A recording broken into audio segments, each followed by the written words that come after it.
Hiniling ng prosekusyon sa impeachment court na buksan ang kahon ng ngayong ika-4 na araw ng pre-trial conference. Laman nito ang mga tax record ni VP Sara Duterte na ayon kay De Lima ay pwedeng magamit na ebidensya sa Article 2 ng impeachment complaint na may kaugnayan sa unexplained wealth ng Vice-Presidente. Pakinggan natin, Ruth, ang sinabi ni Congresswoman Laila De Lima.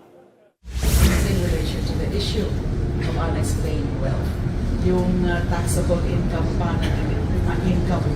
na dinideclare sa mga tax records ay ano ba yun? Ay makaka-support ba nung claim namin na yung hindi na ilagay sa salin. That will aid also in more efficient and more expeditious conduct of trial kung mabuksan na rin yan ngayon during the stage ng pre-trial.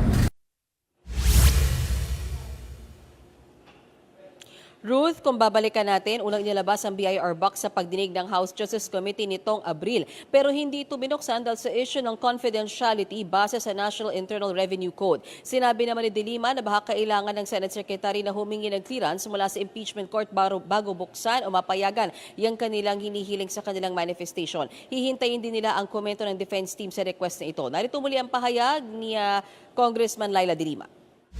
We will leave it up to them how they were going to resolve that matter. Although I'm sure na yung manifestation na yan that will still be heard or the defense kasi kailangan meron din agreement on their part dito sa apat na matters na ito.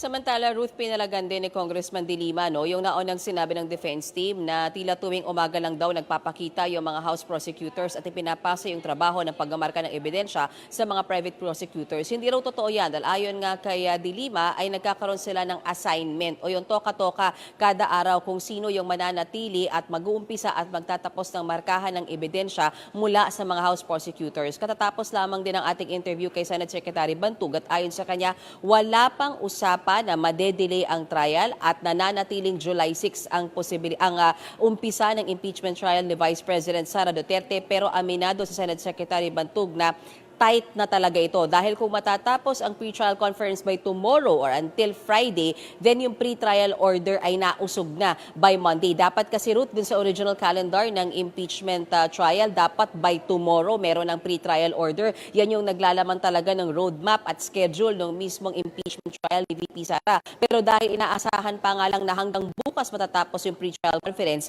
posibleng lumabas yung pre-trial order by Monday and then you give the both camps ng 3 araw para mag-reply. So that's until Thursday next week. And then ang trial mo ay Monday next week. So aabangan natin yan, Ruth, sa mga susunod na araw.